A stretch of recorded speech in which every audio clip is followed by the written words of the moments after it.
Rindu kami padamu ya Rasul, rindu tiada terperi.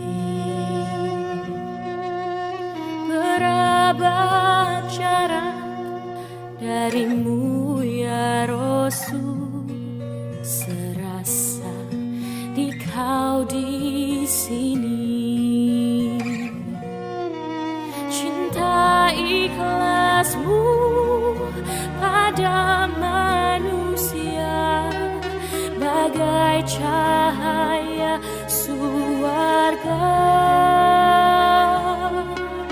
Dapatkah kami membalas cintamu secara bersahaja? Rindu kami padamu ya Rasul, rindu tiada terperi.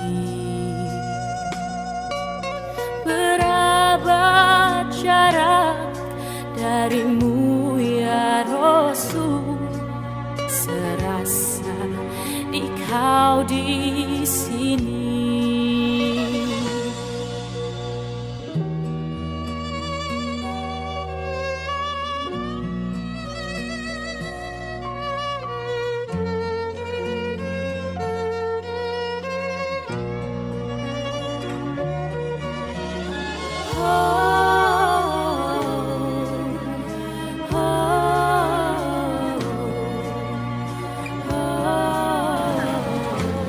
Innal hamdalillah alladzi nahmaduhu wa nasta'inuhu wa nastaghfiruh wa na'udzu billahi min shururi anfusina wa sayyiati a'malina.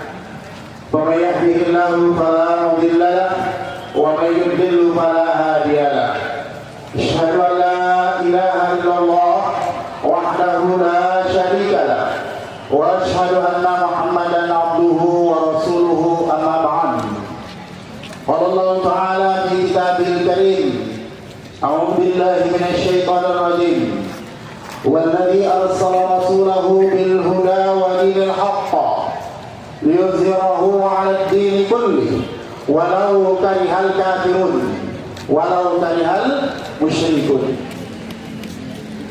Jamaah sekalian yang saya hormati, para hadirin jamaah jihad pagi yang hadir di PB Persis dan sekitarnya, dan juga para pemirsa Persis TV yang mengikuti acara ini dimanapun Anda berada. Alhamdulillah, mari kita bersyukur kepada Allah Subhanahu wa Ta'ala.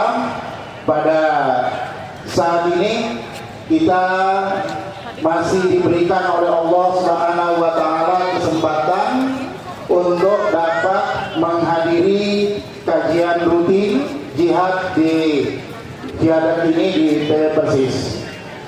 Buat alimat rahimakumullah, Bapak Ibu sekalian jamaah yang saya hormati, pada pagi hari ini kita akan membahas sebuah tema orang kafir dan program-program besarnya. Tentu jamaah sekalian, sebagai pengantar, program orang kafir itu bukan ditujukan kepada sesama kafir. Ini perlu dicatat. Program-program yang mereka canangkan, yang diungkapkan di dalam Al-Quran nanti, itu bukan untuk sesama kafir, tetapi itu siapa? Untuk siapa? Untuk orang Muslim. Ya, karena itu jangan merasa aman jadi orang Muslim, Pak. Ya. Jangan jadi muslim aman-aman saja, tidak. Ya, Allah sudah mentakdirkan begitu. Kita nggak bisa mengelak. Ya, dibagi oleh Allah ada muslim atau mukmin, ada yang kafir. Dua ini tidak mungkin digabung. Ya. Dan sudah takdir Allah, sirat antara mukmin dan kafir itu pasti terjadi. Karena yang satu adalah pro kepada al-haq, yang satu pro kepada al-batil. Maka as-sirat bainal haq wal batil sayamurru ila yaumil qiyamah, akan terus berlanjut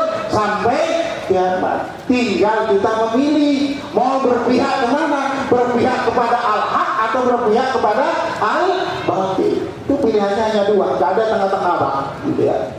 Ya, kalau tengah-tengah itu bahkan tidak jelas, itulah munafik yang memilih tengah-tengah, gitu. Ya, jadi jangan milih tengah-tengah. Tengah-tengah itu nanti minimal sifat munafik itu minimal. Kalau enggak jadi munafik. Oke. Baik, pertama saya ingin bicara dulu tentang siapa sih orang kafir itu. Karena seringkali bahkan ada video itu yang beredar, orang kafir itu bukan orang kafir menurut Quran, tetapi adalah orang korupsi. Gitu. Ya, orang yang korupsi itu disebut orang kafir. Itu ada profesor perempuan yang ngomong begitu ya. Tak perlu disebut namanya, nanti dianggap pencemaran nama jahat. Gitu. Ya. Ya, baik, kita membahas kafir menurut Quran saja. Saya tidak membahas menurut bahasa, menurut apa, tapi apa dan siapa kafir itu menurut Al-Quran. Pertama Allah jelaskan. Al-Anfal ayat 55 atau surah ke-8 ayat 55. A'udzubillahi minasyaitonir rajim. Inna syarrad dawab 'indallah alladzina kafaru fahum la yu'minun.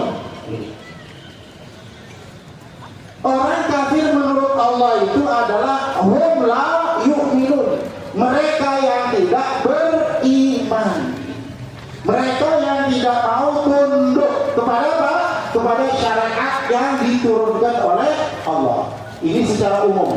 Jadi kafir mulai dari zaman Nabi Nuh sampai sekarang itu adalah mereka yang la yu'minun, yang tidak beriman menurut syariat yang diturunkan oleh Allah Subhanahu wa ta'ala. Kafir masa Nabi Nuh itu adalah kafir yang tidak mau mengikuti ajaran yang dibawa oleh Nabi Nuh.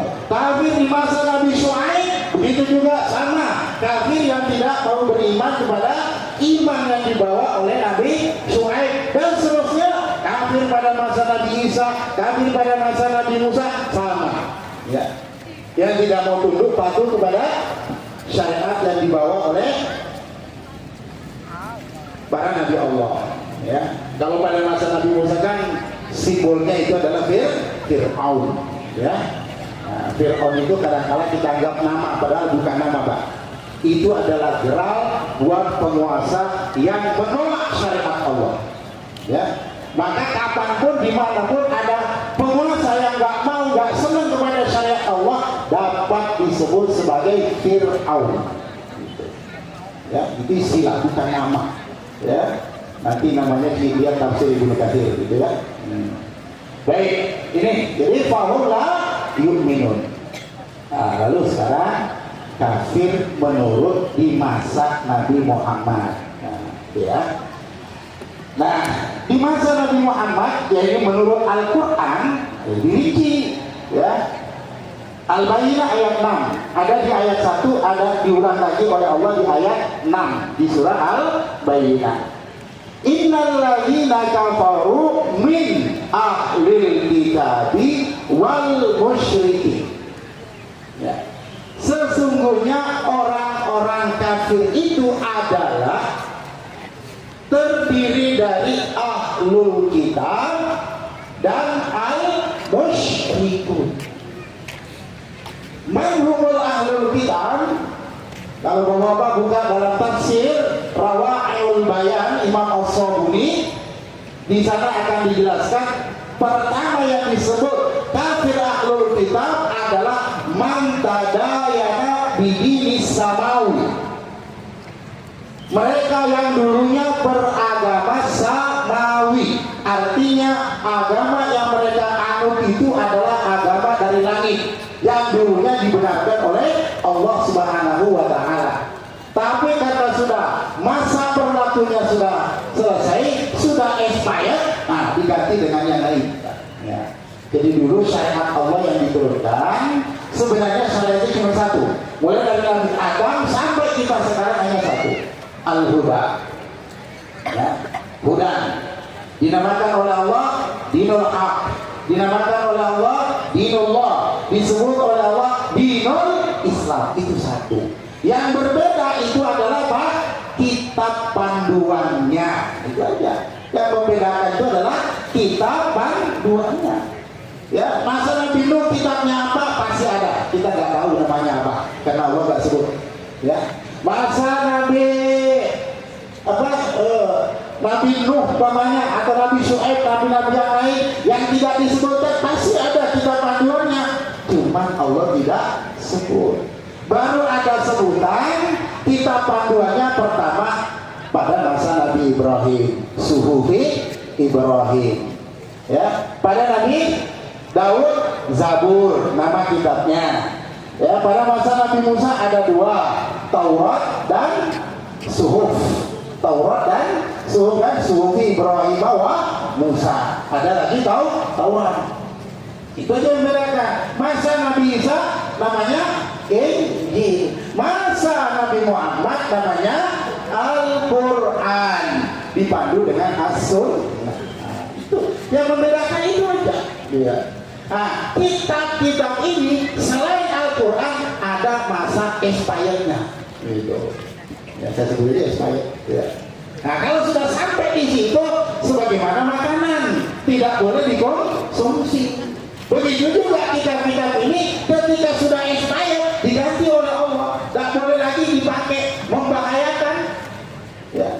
Kalau makanan membahayakan jasmani, kalau kitab panduan membahayakan rohani. Itu, ya, diganti oleh Allah. Gitu. Nah, itu masa-masanya itu. Nah, sekarang oleh Allah turunlah Al-Quran. Siapakah itu? Ahlul kitab adalah mantadayana bididis samawi. Kenapa disebut kafir ahlul kitab? Karena mereka mengingkari ajaran kitabnya sendiri.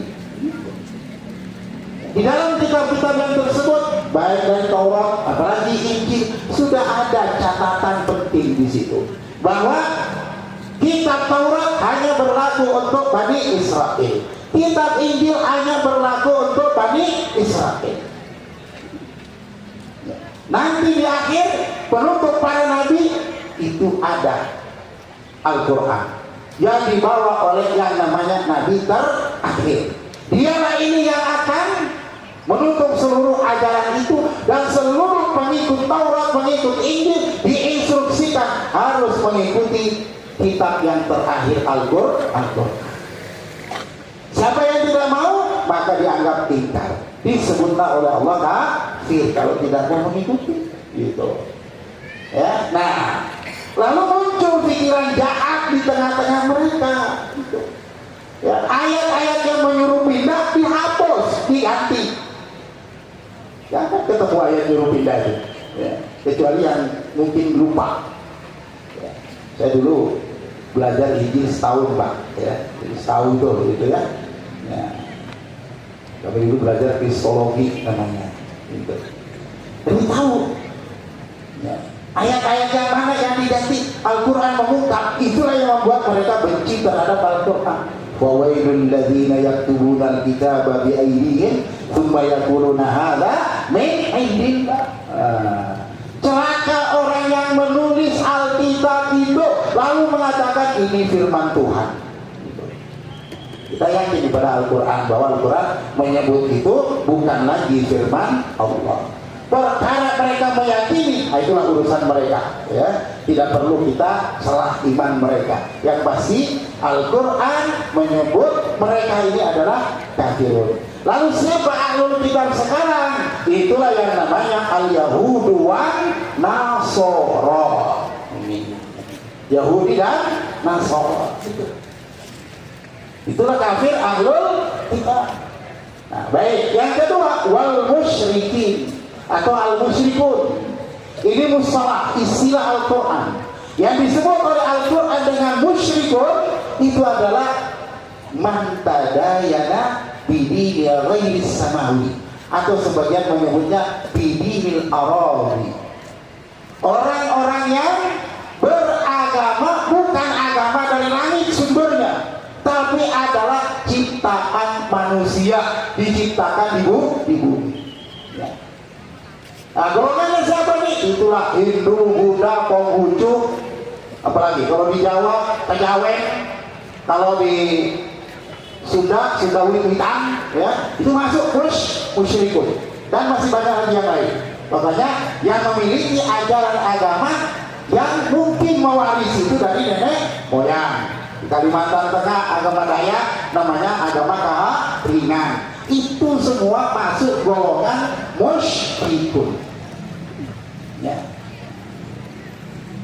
Nah, dua golongan besar inilah yang disebut Al-Quran itu sebagai kafirun asliyun, pakai shad. Ya. Kafirun asliyun, ya, kafir yang asli. Ya. Loh, apa ada kafir yang gak asli, Ustaz? Jangankan kafir, ijazah saja ada yang gak asli, kan? Ya. Katanya begitu, ya. Jadi kalau hanya ijazah, kafir aja ada yang gak asli, gitu ya. Nah, dua golongan besar ini, apa ujungnya mereka ini? Allah sebutkan finari jahannam. Ya. Mereka itu berujung di neraka, dan mereka semua disebut oleh Allah ulaika hum syarrul bariyah. Coba ya, ini Al-Quran yang menyebutkan ya bahwa mereka itu adalah makhluk paling buruk. Bahkan di ayat pertama tadi Al-Anfal 50 Allah sebutkan syarrad dawab, ya, binatang atau makhluk yang paling buruk. Ini terjemahan ini saya kutip dari terjemahan Kemenak, ya. Bukan terjemahan saya itu ya, terjemahan Kemenak sendiri itu begitu ya. Nah, jadi kalau ada yang protes, ya bukakan aja ini Qurannya Kemenak mengartikan begitu ya. Jadi orang kafir itu disebut oleh Allah binatang paling jelek gitu. Ya, itu ini pertama. Nah, yang kedua ada kafir ya. Kalau tadi itu yang asli. Nah, ini kafir yang asalnya tidak asli. Ya, itu adalah yang disebut kafir murtad. Kafir murtad. Nah, maka Allah ingatkan, wa may yartadid minkum an dinihi, siapa di antara kamu yang murtad dari agamanya. Nah, minkum di situ mumkumul muslim, orang muslim. Fayamut wa huwa kafirun, lalu dia sampai mati dalam keadaan kafir. Nah, jadi kalau murtad sampai mati itu bahwa kafir. Ya. Nah, apa itu murtad dan bagaimana murtad? Wah, ini saya nggak perlu Pak, kepanjangan Pak. Ya, pengertian murtad yang penting kita sudah ngerti secara garis besar itu adalah orang yang berhenti menjadi orang muslim. Nah, ada yang berhenti, ada yang diberhentikan. Ya. Kalau dia berhenti sendiri, ya dia umumkan, saya pindah dari Islam, bosan aja jadi orang Islam, pindah jadi agama lain, pindah jadi ahlul kitab atau pindah jadi musyrikun. Itu mungkin ada juga yang ya yang diberhentikan oleh Allah. Ini yang berat Pak. Kalau Allah yang memberhentikan jadi orang muslim karena yang bersangkutan mungkin masih merasa orang muslim padahal Allah sudah nyorek kamu bukan muslim lagi. Itu yang disebut murtad tanpa sadar. Gitu. Kalau orang sadar murtad, terang-terangan berhenti, kalau dia bosan lagi jadi kafir bisa balik jadi orang Islam lagi Pak. Gitu. Kan ada juga orang begitu ya, bosan jadi kafir, pindah jadi Islam, bosan jadi Islam, pindah lagi ke kafir dan seterusnya begitu. Ada dianggap agama ini main. Nah, tapi ada yang Allah keluarkan, Allah coret dari orang muslim. Ya. Nah, itulah orang yang lebih mendahulukan lagi menolak Al-Quran, menolak Sunnah Nabi, tapi mengambil apa kata orang. Nanti silakan dibaca di surah Al-Hujurat. Ya. Orang yang lebih mendahulukan perkataan manusia daripada firman Allah, daripada sunnah Rasulullah. Allah katakan antah bata'amalukum wa antum la tashkurun. Itu bisa mengakibatkan amalmu dibatalkan oleh Allah, kamu tidak terasa. Orang yang dibatalkan seluruh amalnya oleh Allah tidak lain kecuali kekufuran. Nah, itu yang disebut murtad tanpa sadar. Nah, Pada hakikatnya murtad kafir ini, baik kafir yang asli maupun kafir murtad tadi, semuanya sama, berujungnya itu kepada ashabun nar, jadi penghuni neraka. Oke, sampai di sini tentang kafir, ya, tentang murtad. Mudah-mudahan suatu saat kita bisa apa itu murtad, apa itu sebab membuatkan orang murtad, ada semuanya. Dan justru ini penting untuk diketahui sebagai seorang muslim, ya. Nah, mungkin suatu saat nanti. Baik, saya langsung kepada program-program besar orang kafir, ya. Baik kafir ahlul kitab, kafir musyrikin, maupun kafir murtad. Secara garis besar, Bapak Ibu sekalian, itu dibagi dua lagi oleh Allah Subhanahu wa Ta'ala. Ada hanya sekedar kafir, artinya dia tidak mau beriman, tidak mau mengikuti ajaran yang dibawa oleh Nabi, sudah sebatas itu aja. Ya. Pokoknya saya nggak mau ikut Islam, udah titik. Ya nggak suka sama Islam. Gitu. Ada yang memiliki program, ada yang menyerang agresif terhadap Islam. Ini yang disebut oleh Al-Quran dengan nama apa? Kufar. Ya, disebut oleh Al-Quran dengan nama kufar. Nah, maka yang disikapi oleh Rasulullah dengan sikap yang tegas, sikap yang keras, itu adalah yang kufar. Muhammadur Rasulullah walladzina ma'ahu asyidda 'alal kuffar. Dia agresif terhadap orang Islam. Contoh Israel sekarang, ya, itu adalah kufar. Maka sikap kita kepada Israel itu sebenarnya haruslah asyidda, punya sikap tegas, punya sikap keras. Gitu. Tidak mungkin diajak damai sebenarnya kayak gitu, kecuali kalau dia minta damai. Gitu. Ya. Begitu. Ya.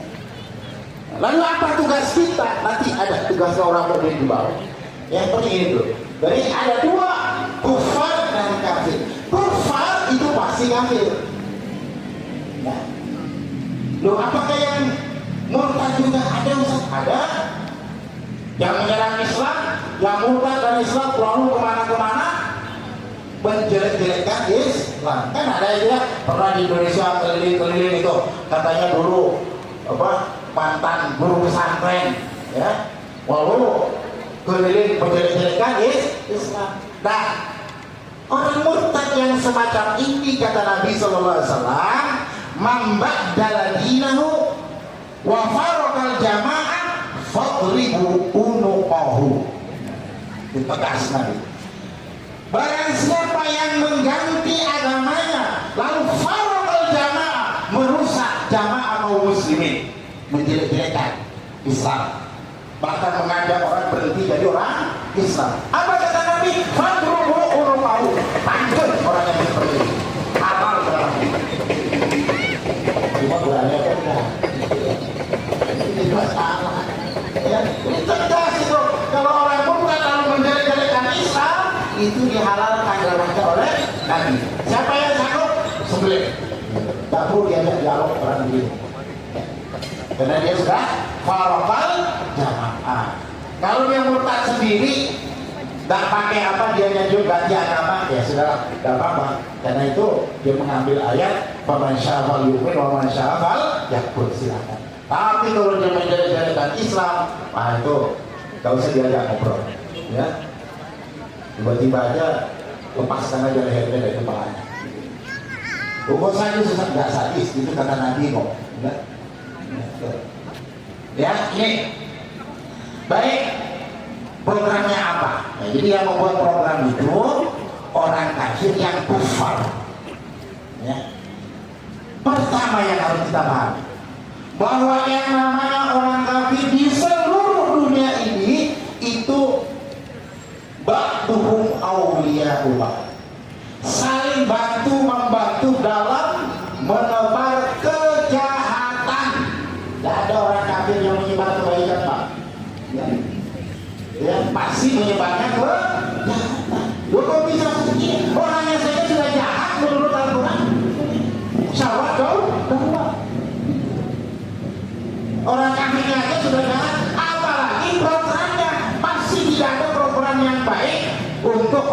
Islam dan orang Muslim kan. Nah, maka program mereka menebar kejahatan, baik itu kejahatan ekonomi, kejahatan moral, kejahatan politik, ya. Seperti yang dilakukan Israel terhadap Palestina, itu adalah menebar kejahatan. Nanti kita akan lihat salah satu cara mereka memang seperti itu untuk menggapai tujuan mereka. Salah satunya nanti kita tahu, wala yazaluna yuqatiluna. Kadang ayat ini tak mau disampaikan orang, dianggap apa? Ayat teroris. Ayat teroris itu keyakinan kita sebagai seorang muslim. Nah, menebar kejahatan pasti semuanya.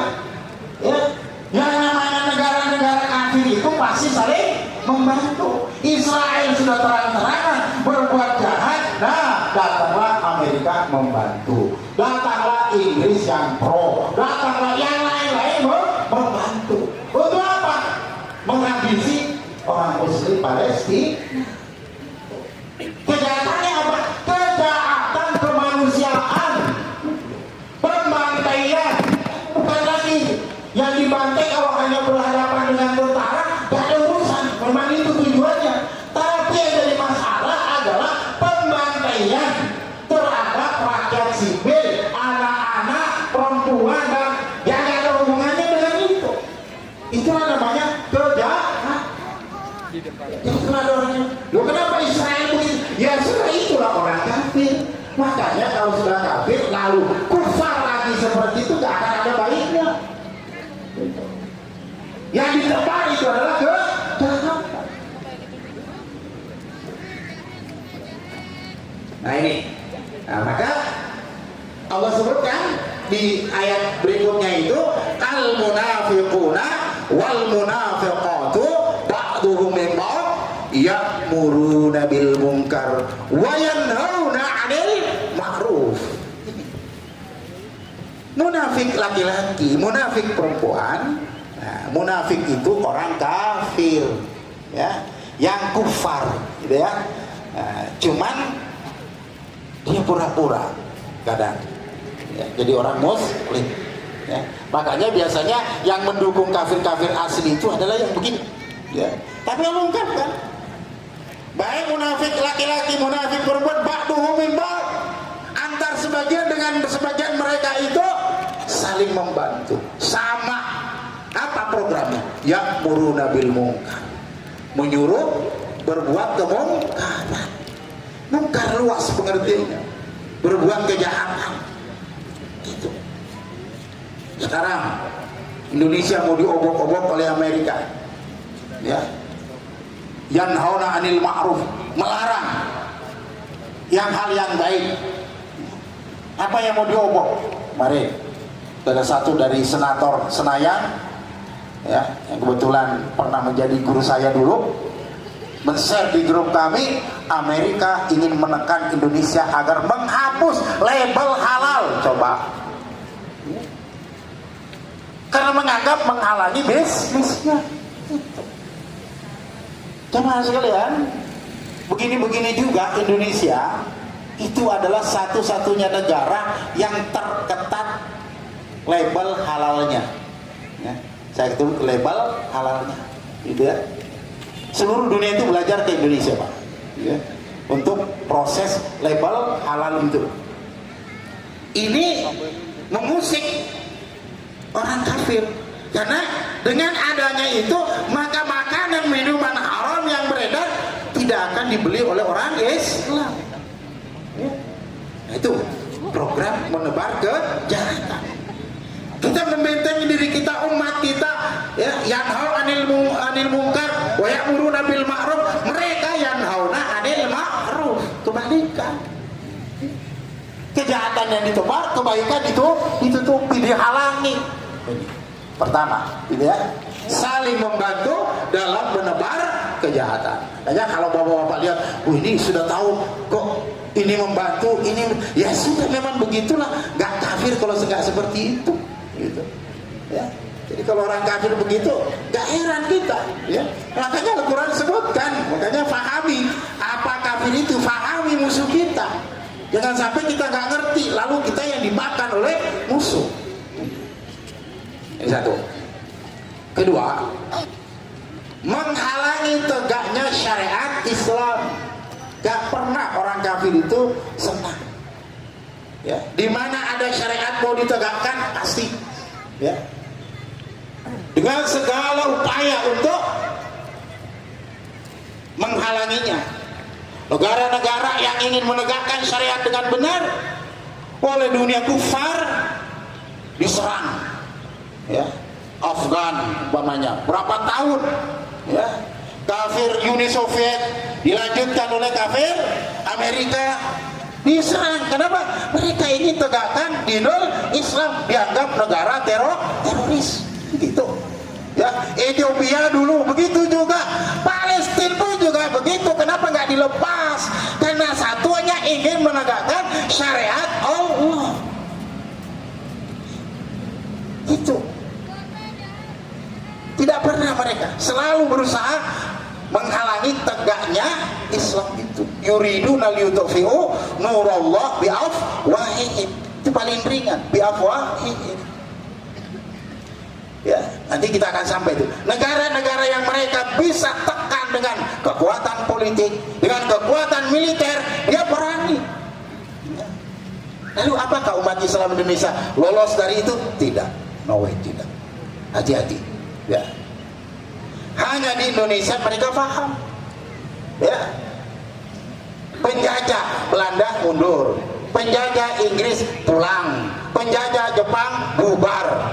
Jangan dikira itu penjajahan, masa jauh-jauh ke sini cari rempah-rempah, nggak masuk akal, Pak. Kan sejarahnya begitu kan? Itu karena mereka yang buat sejarah, terpengaruh otak kita. Jauh-jauh dari Belanda cari rempah-rempah, jauh-jauh dari Inggris cari cengkeh ke sini, jauh-jauh dari Jepang cari jahe. Ngapain? Gitu. Gak mungkin. Ada misinya. Misi apa? Misi menghalangi tegaknya syariat. Karena mereka tahu Indonesia dari dulu itu yang berkuasa adalah syariat. Dan mereka pelajari itu. Kalau Indonesia dilawan dengan kekuatan militer, pasti kita kalah. Disuruh pulang. Lalu apa? Tetap programnya menghalangi. Nanti kita bahas di bawah. Caranya apa? Jadi kita jangan merasa aman, Pak. Ya. Apalagi Indonesia, Muslimnya terbesar di dunia. Ya. Jangan dianggap wah kita lolos, enggak.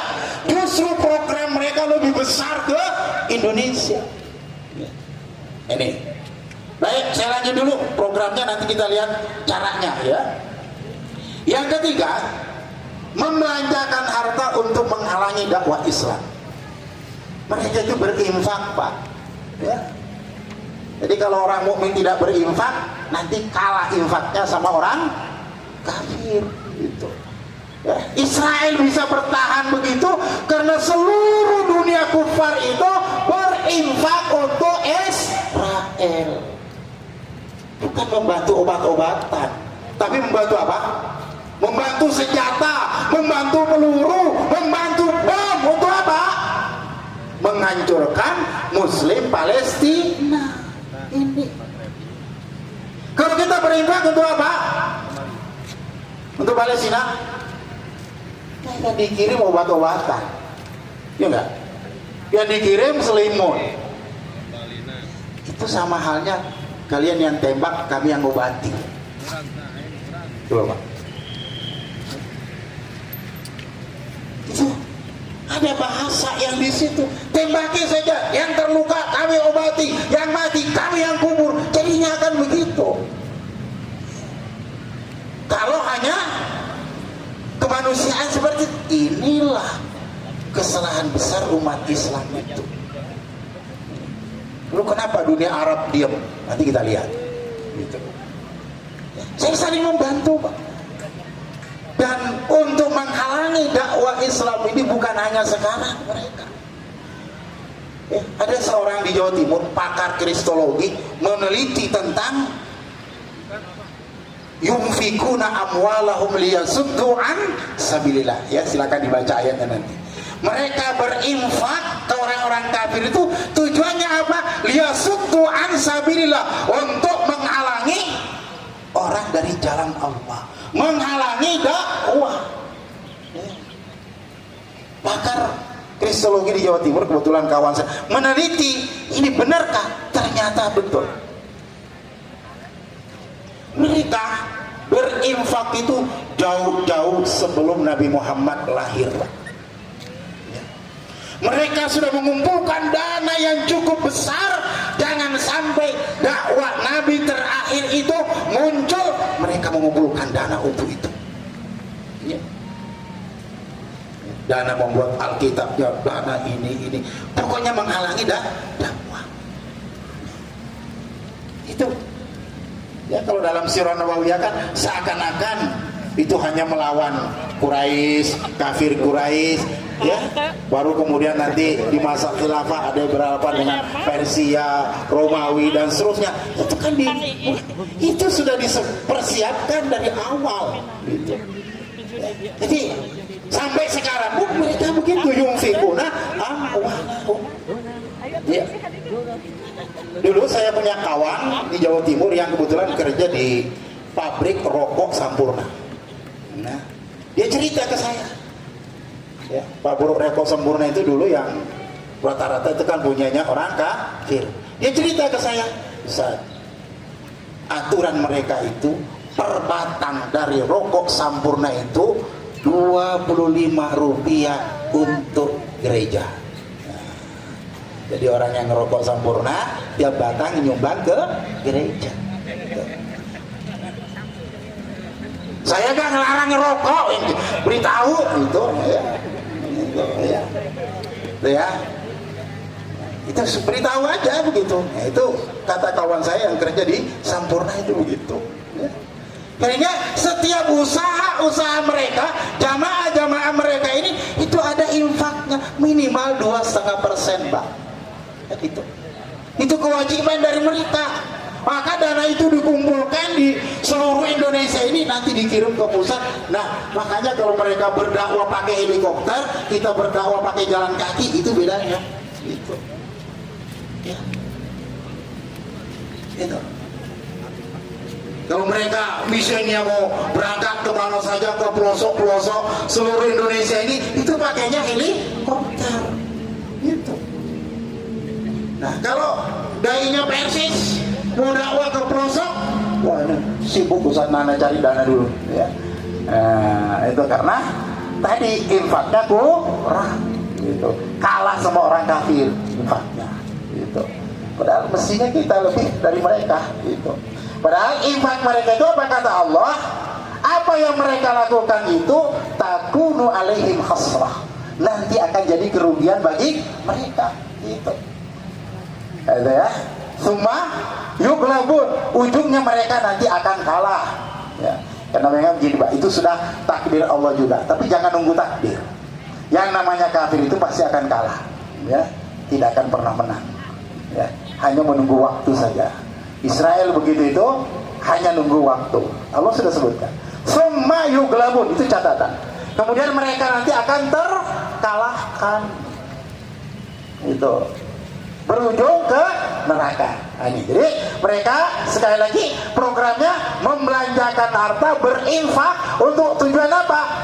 Menghalangi dakwah Islam. Ini supaya kita tahu. Ya. Lalu kenapa dalam Islam ada syariat infak juga? Kan hanya satu infak itu, infak fi sabilillah ini. Ya. Beda dengan zakat, beda dengan sedekah, tapi anfiqu fi sabilillah. Satu tujuannya adalah untuk menegakkan agama Allah, dakwah wal jihad. Itu. Ini program ketiga. Program keempat, memurtadkan orang-orang Muslim. Nah, maka disinilah program mereka yang namanya kristenisasi. Ya. Dan itu musyawarah keputusan internasional mereka seperti itu. Ya. adalah kristenisasi, karena mereka menjalankan ayatnya. Salah satu ayat di Injil itu yang dipakai oleh mereka, pergilah engkau menyelamatkan domba-domba yang tersesat. Jadi saya, bapak-bapak ini domba-domba menurut mereka. Yang berjenggot, domba berjenggot. Nah, itu menurut mereka. Itu menurut mereka. Kalau bahasa Quran itu masih halus, Pak, hanya disebut kafir. Itu. Kalau mereka itu kita disebut domba. Ya. Tapi pernahkah kita marah karena disebut domba? Enggak. Ya. Kita tahu itu keyakinan mereka. Sudah, itu keyakinannya. Ya, lakum dinukum waliya. Yang aneh itu kalau mereka marah disebut kafir. Ya, ini kan nggak berimbang. Mereka nggak mau disebut kafir, padahal itu sangat halus bahasa Quran itu. Ada itu. Maka disebut ahlul kitab, musyrikun, seperti itu. Kalau mereka, kita itu disebut domba-domba tersesat. Maka bapak-bapak ini tersesat jalan semua, harus mengikuti jalan keselamatan menurut Yesus, itu kata mereka. Ya. Maka program itulah yang dijalankan dengan berbagai cara. Itu. Ya. Kalau di daerah-daerah terpencil, daerah pedalaman, cukup dengan Supermi. Ya. Kalau di perkotaan, salah satu programnya, mohon maaf, salah satu keputusan konferensi gereja-gereja di Prancis tahun 1997 kalau tidak salah, salah satu program kristenisasi, pemuda-pemuda Kristen diperintahkan untuk memacari pemuda-pemuda muslimah. Instruksi itu. Kalau perlu, mohon maaf, hamili sebelum nikah agar mereka mau menikah. Maka jaga keluarga kita. Ku anfusakum wa ahlikum naro. Itu program mereka. Salah satunya itu. Ya. Ya. Nah, maka kalau di Indonesia pernah ramai, apa sih kok dilarang kawin antar beda agama? Jangan heran, itu program mereka untuk mengantem ayat Al-Quran yang mengharamkan orang muslimah kawin dengan laki-laki kafir. Itu. Itu program. Jadi mereka ingin senang kalau memurtadkan kita itu. Makanya Allah sebutkan itu, ya. Wadda katsirun min ahlil kitab law yaruddunakum min ba'di imanikum kuffara. Itu. Ya. Sebagian besar dari kafir ahlul kitab itu menginginkan mengembalikan kamu menjadi kafir setelah kamu beriman. Itu. Kafir seperti mereka. Nah, ini program. Ini bukan program nasional, tapi ini program internasional. Di mana banyak muslim, di Indonesia kita tahu. Ya, mulai dari awal 80-an program kristenisasi, lalu kemudian dilawan oleh Dewan Dakwah, dilawan oleh Persib dan lain-lain sebagainya. Alhamdulillah, ya. Itu. Ya. Nah, ini program untuk memurtadkan orang-orang muslim itu. Baik. Yang kelima, mempengaruhi orang Islam agar mengikuti panduan hidup mereka. Ya. Ini salah satu program mereka. Kalaulah orang Islam itu tidak murtad, minimal mereka mengikuti apa yang kita mau. Ya. Dalam hal ini milah panduan hidup yang mereka buat, sehingga dibuatlah berbagai macam. Ya. Baik dari panduan hidup ekonomi, panduan hidup sosial politik, panduan hidup bernegara dan berbangsa dan bernegara dibuat. Gitu. Dibuat itu sistematis dunia. Ya. Dulu kita tahu dalam sejarah bahwa kekhalifahan dibubarkan oleh mereka. Itu salah satu. Nah, seluruh negara di dunia diharuskan, mereka menginginkan agar mereka patuh terhadap sistem perpolitikan yang ditanamkan oleh mereka. Ya. Timur Tengah, Amerika merajai. ya kan? Siapa saja yang tidak tunduk ke Amerika, ya, pangeran, maaf, ya, salah satu pangeran di Saudi itu pernah tidak mau tunduk, belum apa-apa, belum, ya, cuma nggak diberitakan. Saya dapat dari kawan di sana, dibom, akhirnya tunduk. Nah, gitu. Nah, jadi begitu. Orang Islam diinginkan itu, kalau nggak murtad tapi mengikuti sistem ekonomi. Bagaimana mereka ikut kita? Ya. Sistem perpolitikan agar ikut kita. Lebih dari itu lagi, coba dalam hari-hari tertentu yang merayakan tahun baru yang banyak siapa di Indonesia? Ya, mereka atau orang Islam? Itu dia, Pak. Tahun baru Masehi itu program mereka. Januari, ya, kalau bapak-bapak tahu, Januari itu nama dewa Yunani yang bernama Janus. Itu dirubah dari nama Januari. Janus itu menurut keyakinan mereka adalah dewa kebaikan. Nah, makanya setiap tahun baru doanya apa? Semoga di tahun baru ini kita dapat keberkahan dari Tuhan. Nah, coba. Apa? Amin. Itu programnya. Nah, kita tidak, terkadang justru kita yang ikut-ikut yang begitu itu. Nah, ini Natal yang ramai siapa? Halo? Tanggal 25 Desember itu yang ramai siapa?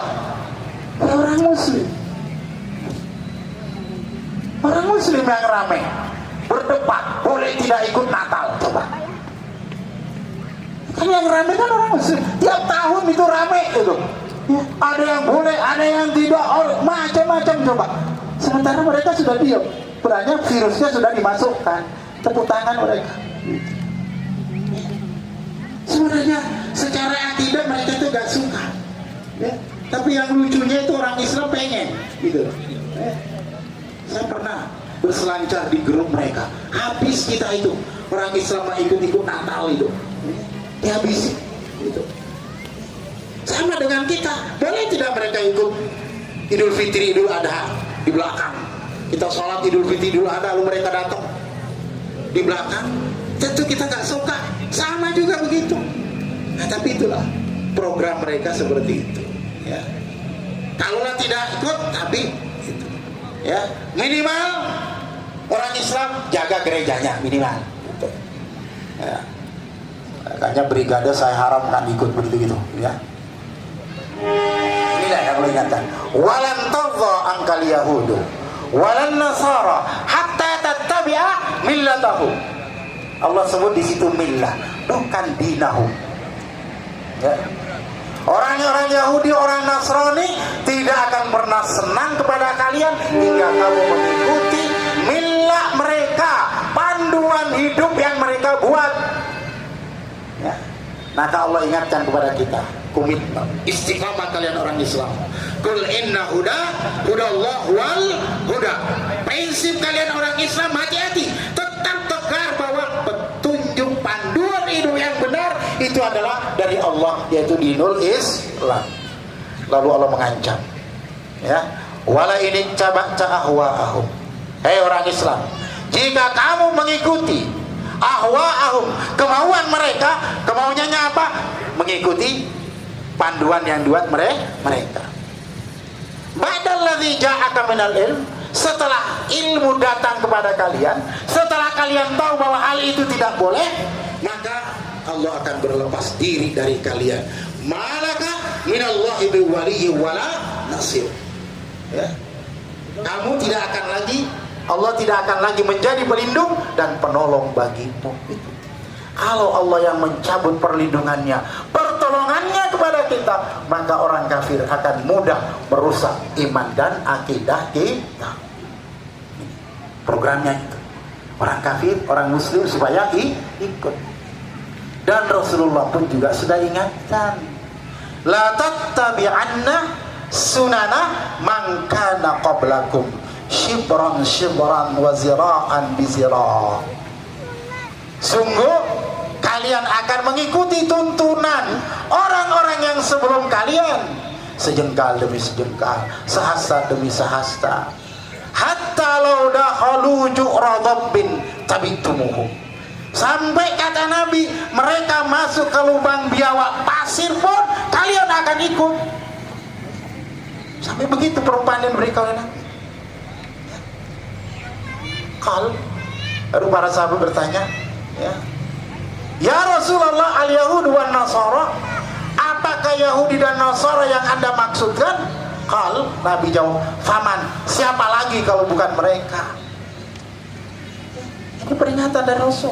Ada saatnya nanti itu orang muslim ikut terus apapun yang mereka sarankan diikuti.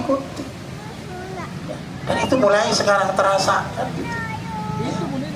Coba dalam sistem panduan hidup ada enggak, maaf nih ya biasa terang-terangan aja, ada enggak dari anggota DPR kita yang studi banding ke negara-negara Islam, studi banding ke Afgan, studi banding ke Ethiopia pemanya, ada enggak?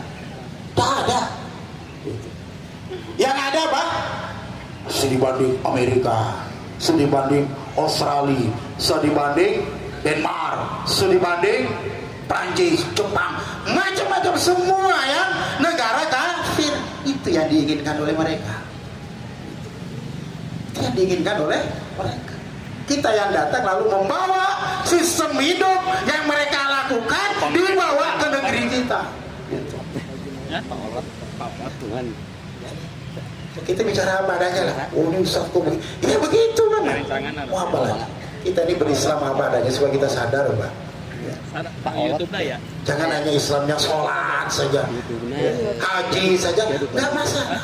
Kalau kita haji, sholat itu nggak akan mereka tergubris, malah difasilitasi. Tapi kalau kita sudah bicara ekonomi, bicara politik menurut Islam, mulai mereka gerak. Nah, itu. Makanya Allah ya Rabbah Nasir mengingatkan kita, kalau umat Islam sudah berbicara masalah ekonomi, berbicara masalah politik, maka hati-hatilah, umat Islam itu pasti akan berhadapan dengan musuh besar. Itu. Nah, baik. Lalu apa yang mereka, cara yang mereka tempuh apa? Nah, di sini satu ayat di Quran. Cuma terkadang kita lewat. Cara yang mereka tempuh saya potong di Al-Baqarah 217, itu panjang ayatnya. Tapi Allah memberikan penjelasan kepada kita. Allah katakan apa? Wal fitnatu akbaru minal qatl. Wala yazaluna yuqatilunakum hatta yaruddukum an dinikum in istata'u. Dan berbuat fitnah lebih besar bahayanya daripada membunuh. Mereka tidak akan henti-hentinya memerangi kamu sampai mereka dapat memurtadkan kamu dari agamamu, seandainya mereka sanggup. Bapak Ibu sekalian, jamaah sekalian, Allah jelaskan kepada kita cara yang mereka tempuh untuk menggapai program, melaksanakan program mereka tadi dua: cara fitnah dan cara kekuatan bersenjata. Bagaimana cara fitnah? Inilah kekuatan politik. Baik itu politik dalam kenegaraan, politik ekonomi, politik sosial, politik akidah, itu mereka lakukan. Kenapa Allah sebutkan al-fitnah asyaddu minal qatl? Kalau iman, akidah orang muslim terfitnah, lebih bahaya mana daripada saudara-saudara kita yang di Palestina yang dibunuh oleh Zionis itu? Mereka jelas, walaupun kita sedih, walaupun kita tidak setuju, mereka yang terbunuh insya Allah syahid. Tapi kalau kita di Indonesia yang hidup tapi akidahnya terserang oleh mereka, kira-kira bagaimana kalau mati? Syahid apa sangit? Itu Pak. Nah maka digelontorkanlah tadi, mereka sudah pengalaman untuk Indonesia. Kalau kita sekian ratus tahun. Pengalaman kedua, mereka ingin kembali mencoba pengalaman peristiwa Ambon, pengalaman peristiwa Poso. Semuanya itu adalah percobaan yang dilakukan oleh dunia internasional terhadap Indonesia. Tapi apa yang terjadi? Kalah tidak mereka? Kalah. Cuman licik mereka.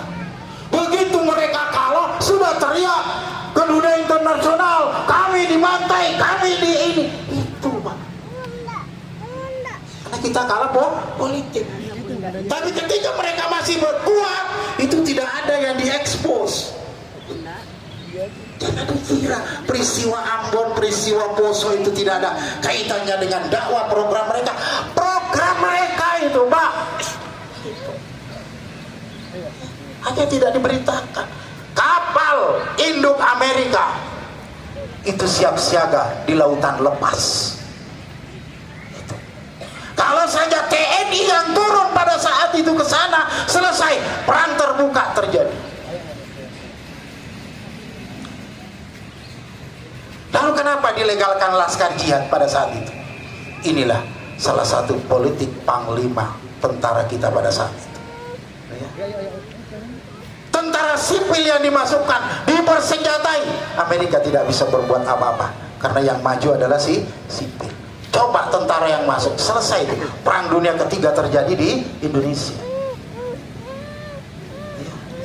Buku tahu Ustaz, maaf, mantan laskar jihad. Saya sebutkan depan bapak-bapak. Saya bagian logistik di Jawa Timur dulu, ya. Panglimanya Ustaz Ja'far Umar Talib, sealumni dengan saya, sama-sama alumni Bangkit. Gitu. Jadi kita tahu itu bukan program kecil-kecilan, gitu. Tapi itu adalah program internasional. Tapi lagi-lagi mereka kalah, gitu. Karena mereka menyuruh dengan kekuatan senjata. Nah, akhirnya apa? Mereka belajar, Indonesia tidak bisa. Lalu apa untuk Indonesia? Program fitnah. Sudah. Indonesia programnya fitnah. Rusak akidah umat Islam Indonesia. Bentuk Islam liberal. Itu program internasional Islam liberal itu. Ya, terapkan ke mereka di perguruan-perguruan mereka cara memahami Al-Quran, menggunakan metode cara memahami Alkitab. Itu yang disebut cara apa itu? Hermeneutika. Oh, kita sendiri ada ilmu tafsir, ilmu hadis, kenapa harus menggunakan itu? Itu Pak, kalau kita tahu Indonesia tidak akan mereka tundukkan umat Islam Indonesia dengan cara kekuatan bersenjata, sudah pengalaman. Tapi bagaimana menundukkan umat Islam Indonesia adalah lewat al-fitnah, tebarkan fitnah di bumi Indonesia. Ya. Rusak imannya, rusak akidahnya. Dan mulai dari mana? Mulai dari orang-orang yang imannya setengah. Maka kalau beriman itu beriman yang benar Pak, jangan setengah-setengah. Yang rusak itu yang setengah. Itu, ya. Saya kan sudah sebut yang pengajian yang lalu. Kafir juga demikian, jangan setengah-setengah. Itu, biar jelas, gitu loh. Ya. Kan ada itu yang nggak jelas. Dibilang Muslim kelakuannya begitu, dibilang kafir nggak mau, akan nggak jelas itu. Ya. Ya. Kalau dia jelas enak, oh ini musuh kan begitu. Nah, ini Pak, ya. Program terus, program fitnah, Indonesia difitnah, sarang teroris dan sebagainya dibentuk Densus 88. Program internasional Pak, saya katakan, saya berani ngomong gitu. Untuk apa? Memfitnah orang Islam Indonesia. Dibentuk. Wah, jadi ini rame-rame terus kan begitu. Ya. Sampai apa? Keluar kebijakan, tidak boleh membantu orang luar dari Indonesia membantu program dakwah di Indonesia lebih dari 20 juta. Kalau di atas 20 juta, walaupun itu sumbangan masjid, harus melalui rekening negara. Ya, jangan dikira ini bukan. Al-Quran sudah sebutkan itu. Di Al-Quran, ya, humul ladzina yaquluna la tunfiqu ala man inda Rasulillah hatta yanfaddu. Mereka yang mengatakan kalian jangan berinfak, jangan berikan mereka kesempatan untuk membelanjakan hartanya di jalan Allah kecuali mereka mengikuti aturan kita. Al-Quran sudah sebut, Pak. Makanya program di PB Persis membangun masjid dulu dari Timur Tengah terhenti semuanya gara-gara itu. Sumbangan dari luar negeri lebih dari 20 juta harus masuk. Ya coba kalau Bapak keluar dari negeri kan pasti ada itu. Bawa uang di atas 20 juta harus masuk di screening dulu, coba. Tidak lepas dari program itu. Dicurigai dana teroris, dana itulah mereka. Fitnah namanya. Ya. Nah ini fitnah sosial, fitnah politik, ya macam-macam. Yang lalu ya, lepas dari ininya yang namanya penyakit dan sebagainya macam-macam, itu penyakit alami. Tapi masuk mereka di situ, masjid disegel, bayangkan coba, masjid disegel. Ya. Kalau di Brebes masjid binaan saya gak ada yang disegel. Ya. Saya bilang ke takmirnya, kalau kamu mau segel masjidmu harus berani tanggung jawab di hadapan Allah. Ya. Kalau ada yang datang ke sini bilang aja, silakan Pak disegel, saya tidak mau dilaknat oleh Allah. Itu. Kalau dia yang mau segel silakan, tapi jangan sampai takmir masjid. Akhirnya gak ada yang berani. Ya. Begitu datang ya, ke situ, Pak tolong. Kalau Bapak mau tutup aja, mau pasang polis lain silakan, tapi saya nggak mau. Lu kok nggak mau, Pak? Saya takut dilaknat Allah. Kalau Bapak mau dilaknat silakan. Gitu. Akhirnya nggak ada yang berani juga. Ustaz, kami nggak mau. Ya sudah, kalau nggak mau biarin aja orang salat jamaah, itu nggak masalah. Gitu.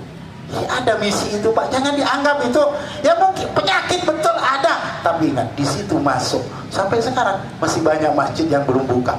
Gitu. Situ. Fitnah.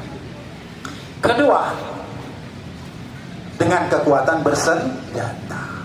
Itu yang terjadi di Palestina. Mereka ini program fitnah mereka untuk Palestina itu tidak berjalan. Karena rata-rata orang-orang Palestina hafal Quran, minimal mereka lancar baca Quran. Maka kalau orang lancar baca Quran, apalagi banyak yang hafal Quran, banyak yang mengerti, jelas tidak akan bisa terfitnah. Di Indonesia kenapa mudah difitnah? Walaupun umat Islam Indonesia betul 80%, tapi 65% tidak bisa ngaji. Ya, sudah saya sampaikan pertemuan yang lalu. Dari 80%, 65% tidak bisa ngaji. Ya sudah loss. Banyak yang profesor tidak bisa ngaji, banyak. Katanya muslim kan? Nah, kalau orang bisa nggak mungkin. Nah, maka apa? Satu-satunya cara adalah kekerasan. Allah ingat, la yazalun, tidak pernah berhenti. Itu kata Al-Quran, Pak. Ya. Sebagai orang muslim, mukmin, kita yakini apa yang diinformasikan oleh Allah. Tidak akan pernah berhenti hatta sampai tercapai tujuan mereka. Maka ketika dunia Islam bangkit untuk menegakkan akidahnya, maka mereka serang. Afgan diserang, ini diserang, sampai sekarang Palestina gak henti-hentinya. Jangan dikira itu bukan program mereka. Ya, karena program fitnah tidak bisa, maka dilakukanlah program bersenjata. Itu. Ini, itulah cara mereka dua ini. Ya, fitnah, kalau tidak fitnah, kekuatan bersenjata. Itu sekaligus bisnis, jualan senjata, jualan peluru kan begitu. Kalau nggak ada perang kan senjata nggak laku, gitu. Ya, seperti itu, Pak. Ini Al-Quran sudah bicara ke kita. Jadi lihatlah peristiwa yang ada dari kacamata Al-Quran. Itu. Ya. Itu Pak ya, singkatnya itu. Program fitnah dan program kekuatan bersenjata. Fitnah itu fitnah akidah, fitnah iman, fitnah sosial, fitnah panduan hidup, fitnah ekonomi. Itu mereka buat ke situ, ya. Agar kita tidak menggunakan sistem Islam. Intinya begitu. Ya. Kalau ini tidak mempan, maka mereka melakukan yang berikutnya adalah la yazaluna yuqatilunakum. Ya. Oke. Ya, bisa dipahami sampai di situ program dan cara yang mereka tempuh. Jadi jangan enak-enak tidur, Pak. Ya, orang muslim itu nggak boleh enak tidur. Makanya di malam hari suruh bangun oleh Allah. Bangun komunikasi baik dengan Allah Subhanahu wa taala. Karena tanpa pertolongan Allah, tak mungkin kita bisa mengalahkan mereka. Kenapa? Mereka lebih banyak, Pak. Katanya penduduk dunia 9 miliar, kan? Hanya 1 miliar orang Islam. Itu secara kekuatan manusia itu 1 miliar melawan 8 miliar. Tak usah pakai senjata, Pak. Maaf, kita dikencing aja udah selesai itu. Ya. Maka kalau bukan Allah yang membantu kita, tak mungkin. Maka di salah satu yang diungkapkan oleh Allah di Quran di akhir surah Al-Baqarah, fansurna 'alal qaumil kafirin itu. Nah, maka hanya dengan pertolongan Allah kita bisa menundukkan dan mengalahkan mereka. Nah, mulai dari mana? Ya tentu pertolongan Allah tidak akan datang tanpa perjuangan. Ya. Nah, maka apa tugas orang muslim? Nah, ini agar datang pertolongan Allah. Nah, ini, Pak. Ya. Program mereka sudah jelas untuk kita, cara yang mereka tempuh sudah jelas. Sekarang kita apa? Apa yang kita siapkan? Nah, pertama Allah ingatkan kita, walladzina kafaru ba'dhum awliya'u ba'd illa taf'alu takum fitnatun fil ardh wa fasadun kabir. Orang Islam, orang kafir dengan orang kafir yang lainnya itu saling bantu tolong menolong bagi sebagian yang lain. Yang tadi menebar kejahatan.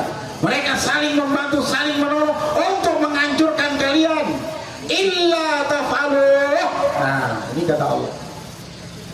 Jika kalian tidak melaksanakan apa yang Allah perintahkan, nanti di bawah, ya. Maka yang terjadi adalah takun fitnatun fil ardh. Akan terjadi kerusakan besar, fitnah dan kerusakan besar di muka bumi.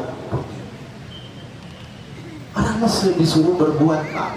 Kalau kita tidak berbuat, hanya menjadi penonton, hanya menjadi ini. Yang penting saya membentengi diri saya saja. Tidak begitu. Harus berbuat. Merajalelahnya orang-orang jahat itu karena orang baik tidak mau tampil. Ya. Merajalelahnya pencuri, penipu karena orang-orang jujur tidak mau tampil. Ini sebenarnya begitu. Nah, maka begitu juga Allah ingatkan, kalau kamu tidak berbuat, tidak melaksanakan apa yang Allah perintahkan, maka yang terjadi tebar fitnah. Ya. Orang muslim akan terfitnah akidahnya. Ya. Dia mungkin muslim, tapi sudah dia nggak percaya terhadap Islam. Ya, hanya ngaku KTP muslim, tapi perilaku, moral, akhlak perilakunya tidak lagi mencerminkan sebagai seorang muslim. Itu. Maka orang muslim harus berbuat. Apa yang harus dikerjakan? Baik, secara singkat ayat Allah. Pertama, Allah perintahkan infiru khifafan wa thiqala wajahidu bi amwalikum wa anfusikum fi sabilillah dzalikum khairul lakum in kuntum ta'lamun. Apa kata Allah? Berangkatlah kamu baik dalam keadaan merasa ringan maupun berat. Wajahidu bi amwalikum wa anfusikum fi sabilillah. Berjihadlah kamu dengan harta dan dirimu di jalan Allah. Dzalikum khairul lakum in kuntum ta'lamun. Itu yang demikian itu adalah lebih baik bagimu jika kamu mengetahui. Pertama diperintahkan oleh Allah jahidu, perintah berjihad. Ya. Perintah berjihad. Ya. Bukan hanya jihad pengajian Ahad pagi, bukan, gitu ya. Nah, tapi di sini yang dimaksud adalah jihad dalam menghadapi tadi program-program orang kafir. Jihad dalam menghadapi cara yang mereka tempuh. Mereka fitnah, maka orang Islam diperintahkan berjihad dengan cara apa? Dua. Pertama, bi'amwalikum. Ya. Jihadnya dengan infak. Para sahabat dulu kalau sudah perintah berinfak datang, coba ada nggak yang membatasi diri? Berlomba. Umar menghabiskan harta yang dimiliki hari itu. Ini separuh. Abu Bakar, Utsman, ya. Utsman itu selalu infaknya di belakang. Tapi, ya, kenapa di belakang? Dia menunggu berapa kurangnya. Makanya perang Tabuk ketika dipanggil Rasulullah, ya Utsman, kita kekurangan. Kurangnya berapa? 1000 onta dan logistiknya. Oke, saya yang tanggung 1000 onta dan logistik. Coba, itu berapa? Itu. Nah, disinilah maksud. Nah, maka perintah berjihad diawali oleh Allah bi amwalikum. Ini pokok. Jihad bil anfus tidak akan berjalan tanpa bil amwal. Itu Pak. Orang Islam tidak bisa beli senjata, tidak bisa beli peluru karena tidak ada infak. Sementara kita nggak bisa nyetak uang sendiri, gitu. Begitu nyetak uang sendiri nggak laku, gitu. Ini masalahnya. Nah, maka pertama perintahnya adalah berinfak. Nah, maka pertama yang harus dilakukan oleh Allah, wa anfiqu fi sabilillah wa la tulqu bi aydikum ila tahluka wa ahsinu innallaha yuhibbul muhsinin. Berinfaklah kalian, wahai orang muslim, di jalan Allah, gitu. Dalam rangka apa? Menegakkan agama Allah. Dalam rangka menghadapi program-program orang kafir tadi. Bagaimana menghadapi program fitnah? Tegakkan sekolah-sekolah yang benar, pesantren-pesantren, tegakkan untuk membangun akidah umat. Dakwah ke umat tegakkan. Bisa tidak ini berjalan tanpa infak? Tidak mungkin. Begitu juga tadi, wala yazaluna yuqatilunakum. Ada ancaman mereka bisa mengerjai kita dengan kekuatan bersenjata. Maka orang Islam juga harus siap itu. Ini juga ditentukan oleh infak. Nah, makanya alhamdulillah, bagian daripada kita, meskipun saudara kita di sana jauh dari Palestina, tapi infak dari jamaah sekalian itu, maaf, Persatuan Islam bukan hanya hadir di dalam mengobati yang luka, tetapi Persatuan Islam juga melalui jalur yang lain untuk membantu beli peluru. Gitu. Ya, jangan tanya lewat mana. Gitu, ya. Tapi infak bapak-bapak dibagi dua untuk itu. Ya. Memang yang ditampilkan adalah yang membantu kemanusiaan, ya. Tapi yang lain juga ada. Itu. Maka jangan ketinggalan untuk membantu saudara-saudara kita. Anfiqu fi sabilillah, ini pertama. Jihad bil amwal pertama kali. Ya, sebagaimana tadi juga berinfak liyasuddu an sabilillah. Mereka mempersiapkan fitnah.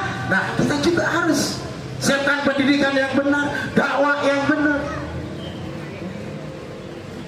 Nah, maka yang kedua yang harus dilakukan umat Islam dari anfiqu. Nah, yang kedua adalah kutiba alaikumul qital. Wa huwa kurhun lakum. Wa asa an takrahu syai'an wa huwa khairul lakum. Wa asa an tuhibbu syai'an wa huwa syarrul lakum. Wallahu ya'lamu wa antum la ta'lamun. Ya. Sebelum masuk ke situ, Di atas tadi itu ada ayat wala tulqu biaidikum ila tahluka. Kalau bapak-bapak lihat sababul nuzul ayat itu turun mengingatkan kepada orang muslim. Ketika mereka sudah menganggap perang selesai, lalu infak mereka hentikan. Mari kita kembali mengurus harta kita. Infak sudah selesai, perang sudah selesai. Turun ayat menegur bahwa orang yang tidak berinfak itu adalah mencampakkan dirinya kepada kebinasaan. Ini bukan ayat bunuh diri, Pak. Ya. Seringkali ayat ini dibawa untuk ayat bunuh diri. Padahal ayat ini itu ayat infak. Orang yang tidak mau berinfak fisabilillah dinyatakan oleh Allah mencampakkan dirinya ke dalam kebinasaan. Ya, silakan milih mau berinfak atau mau binasa. Itu. Ya. Nah, itu pertama. Kedua, Allah ingatkan, kutiba alaikumul qital. Ayat ini jarang dihafal ini. Yang paling dihafal apa? Kutiba alaikumu siyamu. Aduh, kalau sudah Ramadan itu kutiba alaikumu siyam. Sampai ada ustadz yang disebut ustadz kutiba. Dia siap tampil ceramah kutiba itu. Jadi digelari ustadz kutiba alaikumu siyam. Tapi kutiba alaikumul qital jarang. Ya enggak? Takut masalahnya. Padahal kan sama-sama kutibanya itu. Kok hanya kutiba alaikumusiyam saja itu, ya? Padahal sama ini, dekat tuh, ya. Kutiba alaikumul qital telah difardukan. Nanti kalau bicara jihad, Pak, ya, ini ada fasenya ini. Jadi jihad itu ada sendiri nanti. Yang program suatu saat kita bisa bicara itu. Ini adalah ayat terakhir tentang fase syariat jihad. Ya. Terakhir Allah menjadikan syariat sama dengan syariat salat, sama dengan syariat puasa, sama dengan syariat-syariat yang lain. Maka Allah sebut dengan kata kutiba alaikumul qital. Itu diambil oleh Allah menjadi syariat utama. Allah tahu secara fitrah manusia itu tidak suka perang. Makanya kalau manusia hobi perang itu keluar dari fitrahnya, Pak. Ya. Tapi Allah katakan sesuatu yang tidak kamu sukai itu terkadang baik bagimu. Nah, perang fisabilillah itu adalah salah satu jalan menuju ke surga. Bahkan ibadah tertinggi dalam Islam, Pak. Ini menurut hadis Nabi. Ibadah tertinggi dalam Islam tidak ada lagi yang lebih tinggi. Itu adalah perang fisabilillah. Rasul ditanya gitu. Siapa yang paling tinggi ibadahnya? Rasul sebut orang yang keluar berperang di jalan Allah dengan biaya sendiri, lalu ia gugur, harta yang dibawa tidak ada yang kembali, kendaraannya hancur. Ini yang paling tinggi nilainya. Ya, kalau kita tidak berangkat seperti itu, minimal hartanya yang ikut. Karena Nabi juga demikian menyebutkan, orang yang menyiapkan logistik bagi orang yang mau berperang, dia dapat pahala sama dengan yang didapatkan oleh orang yang berperang itu. Walaupun tidak mungkin syahid, karena syahid itu khusus yang meninggal di medan perang itu. Ini maka umat Islam harus siap itu.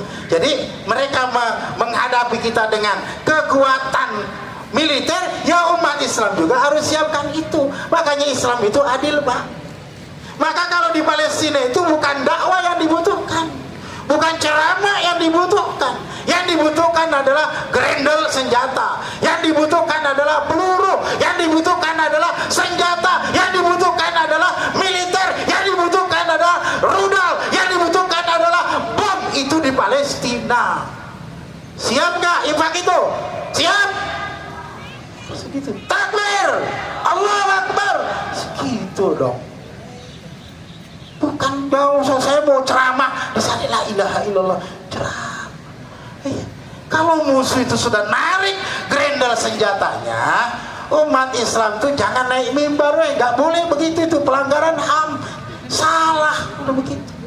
Musuh baru kalau dalam Islam baru narik grendel senjatanya, orang Islam sudah harus nembak. Begitu mestinya, Pak. Itu. Makanya Allah perintahkan dia, wa'iddu lahum mastata'tum min quwwah. Itu. siapkan kekuatan mereka untuk menghadapi itu. Ayat itu ayat militer. Makanya wajib militer itu sebenarnya syariat Islam. Tapi wajib militer justru diambil alih oleh orang kafir. Di negara-negara kafir usia 16 tahun wajib militer. Itu ajaran Islam diambil oleh mereka. Sementara di negara-negara Islam nggak boleh itu. Ya, kalau ada pelatihan begitu, wah ini calon teroris. Itu pintar mereka, Bang. Supaya kita ini nggak berbuat apa-apa. Lalu kalau mereka nanti datang menghantam kita dengan senjata, baru kita teriak. Gitu. Makanya mereka sangat takut kalau ada orang Islam berlatih seperti itu. Nah, yang mereka takutkan tuh itu. Orang Islam sadar bahwa yang mereka harus lakukan adalah salah satu jihad bil askari namanya. Ya, kutiba alaikumul qital itu jihad bil askar, dengan senjata, dengan kekuatan militer. Jihad bil mal dengan infak, jihad bil qital itu jihad dengan militer bil anfus, itu salah satunya. Kemudian yang tak kalah pentingnya juga adalah yang ketiga yang dilakukan umat Islam adalah jihad bidakwah. Nah, ini untuk menghadapi fitnah tadi itu adalah dilawan dengan dakwah. Maka wal takum minkum ummatu yad'una ilal khair wa ya'muruna bil ma'ruf wa yanhauna 'anil munkar wa ulaika humul muflihun. Di wilayah amniyah seperti Indonesia umpamanya, maka program kita adalah harus menegakkan program dakwah. Jihadnya adalah jihad bidakwah wa tarbiyah, itu yang kita lakukan. Apakah ini bisa berjalan begitu? Tidak bisa tanpa dukungan mal itu. Makanya lihat Quran, selalu pertama yang disebut oleh Allah amfiku bi amwalikum. Karena jihad bil askar tidak jalan tanpa jihad bil amwal.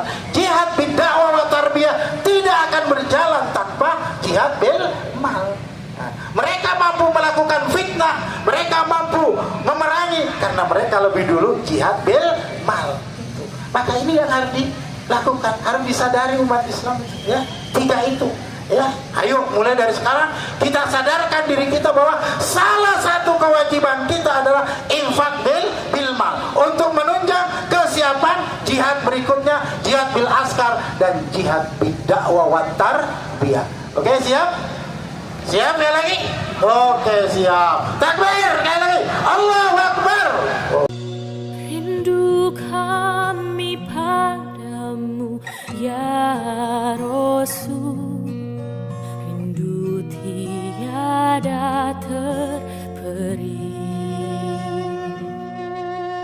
Berabad jarak darimu ya Rasul, serasa di kau di sini. Cinta ikhlasmu pada manusia bagai cahaya suarga. Dapatkah kami membalas cintamu secara bersahaja? Rindu kami padamu ya Rasul, tiada terperi. Berabad jarak darimu ya Rasul, serasa di kau di